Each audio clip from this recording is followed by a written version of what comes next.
سورج غروب ہو رہا تھا لیکن دھل اڑ رہی تھی اور اس دھل میں ہمیں سورج نظر نہیں آ رہا تھا۔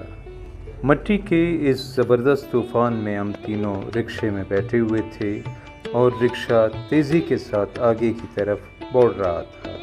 اس رکشے میں ایک چوتھا شخص بھی تھا، سرخ داڑھی والا خوش مزاج بوڑھا شخص۔ لیکن ان تینوں خوش مزاج اشخاص کو مٹی کی کوئی پرواہ نہیں تھی۔ وہ اپنی خوش مزاجی میں خوش گپیاں کر رہے تھے۔ یہاں کی جانے والی ہر گفتگو میں، ہر نکتے میں، ہر بات میں زبردست قسم کا مزہ ہوتا۔ یہ مزہ سلیم راز صاحب بھی کرتے، یہ مزہ رحمان بنیری بھی کرتے، اور یہ مزہ رکشے کا بوڑھا سرخ داڑھی والا ڈرائیور بھی کرتا، اور میں زور زور سے مسلسل ہنسے جا رہا تھا۔ واہ کیا کمپنی تھی سلیم راز صاحب کی، رحمان بنیری کی، جو میں آج بھی نہیں بھول پا رہا۔ ہم لوگ اس وقت بنارس سے گزر رہے تھے، جہاں ہمارے اعزاز میں ایک ادبی نشست منعقد کی گئی تھی۔ یہ ایک ادبی نشست تھی جو رات دیر گئے تک جاری رہی۔ یہ ایک ایسی ادبی نشست تھی جس میں مشاعرہ بہت ضروری تھا، اور مشاعرے کا واقعی اپنا مزہ بھی تھا۔ لیکن مشاعرے سے زیادہ مزیدار چیز یا مزیدار بات جس نے مجھے آج تک متاثر کیا ہوا ہے، وہ تھی سلیم راز کی شاندار گفتگو، ان کی شاندار سپیچ۔ انہوں نے نہ صرف جدید ادب کے رجحانات بتائے، بلکہ یہ خوشخبری بھی دی کہ آج کل کا جو جدید رجحان ہمارے سامنے آ رہا ہے، اس میں سب سے زیادہ اہمیت ترقی پسند ادب کو دی جا رہی ہے، اور ہمارا معاشرہ تیزی کے ساتھ ایک خاص ٹارگٹ کی طرف بڑھ رہا ہے، اور یہ ٹارگٹ ایسا معاشرہ ہے جس میں امن اور خوشحالی کی ضمانت سب سے زیادہ دی جاتی ہے۔ سلیم راز صاحب کی زندگی میں مختلف موقعوں پر ہم دونوں کا بھرپور ساتھ رہا۔ میں نے کراچی میں ان کے ساتھ ہیومن رائٹس اور مختلف ادبی نشستیں اٹینڈ کی۔ اسلام آباد میں مسلسل مختلف موقعوں پر مختلف تنظیموں کی جانب سے منعقد کی گئی مختلف تقاریب کو ہم دونوں نے ایک ساتھ اٹینڈ کیا۔ پھر اسی طرح لورالائی میں ہم ایک ساتھ رہے، اسی طرح پشاور میں رہے، اور کوئٹہ میں جب وہ آتے تو میرے اور محمود ایاز کی تو ڈیوٹی ہوتی کہ دن رات ہم دونوں ان کے ساتھ رہتے۔ سلیم راز بابا جب بھی کوئٹہ آتے تو کم از کم 15 دن تو وہ ضرور رہتے۔ 15 دن اس وجہ سے رہتے کہ مسلسل ان کی دعوتیں جاری رہتی۔ یہاں نہ صرف پشتو کے رائٹرز بلکہ براوی، بلوچی اور اردو کے مختلف رائٹرز دوپہر کو بھی ان کے اعزاز میں کسی نہ کسی دعوت کا اہتمام کرتے، اور رات کو بھی۔ پھر یہ دعوتیں صرف گھروں میں نہیں ہوتیں، یہ دعوتیں صرف آفیسز یا بازار میں نہیں ہوتی، بلکہ اکثر ایسا ہوتا کہ کسی شاندار اور خوبصورت باغ میں ہمیں دعوت دی جاتی۔ کھیتوں اور کلیانوں میں ان دعوتوں کا اہتمام ہوتا۔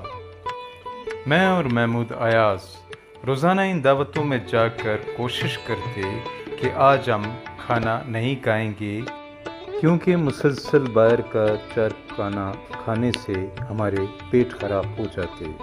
پھر صبح 10 بجے سلیم راز کوئٹہ سیشن کورٹ کے بار روم میں آتے۔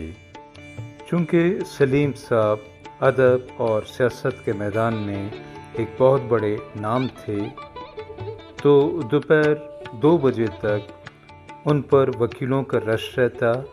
مختلف اہل قلم اور اہل دانش بھی ان سے ملنے آتے، اور دوپہر کو ایک بار پھر میں اور محمود ایاز سلیم راز کے ساتھ ایک نئی دعوت پر چلے جاتے۔ سلیم راز بابا کی دوستی میں موسم کا بہت عمل دخل رہا، جس کی وجہ سے کسی دن کی طرح ہماری راتیں بھی خوبصورت ہو جاتی، کیونکہ راتوں کو اسلام آباد میں بھی بارش برستی، لورلائے میں بھی جب ہم گئے تو وہاں بارش کے ساتھ ہمارا سامنا ہوتا۔ ایک بار زیارت میں پشتو کانفرنس منعقد کی جا رہی تھی تو 3 مختلف راتوں کو طوفان مسلسل جاری رہا اور بارش برستی رہی۔ پھر ان فنکشنز میں زبردست قسم کے لوگ بھی آتے، جن میں عاشم بابر جیسے بہت بڑے رائٹر شامل تھے، جن میں سلیم راز بابا تھے، اور جن میں پشتو ادب کے بہت بڑے بڑے نام تھے۔ رات دیر گئے تک محفلیں ہوتی اور بہت ہی اچھے سبجیکٹس کو شاندار انداز میں ڈسکس کیا جاتا۔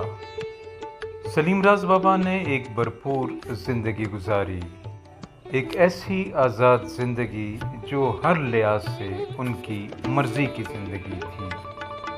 وہ ایک آزاد پنچھی تھے اور انہوں نے کبھی بھی کوئی پابندی قبول نہیں کی، اسی لیے وہ زندگی بھر ہمیں آزادی کا درس دیتے رہے اور اس بات پر زور دیتے رہے کہ ہم ایسے لٹریچر کو لکھیں، ایسے لٹریچر کو انکریج کریں جس میں انسانی آزادی کی بات کی گئی ہو۔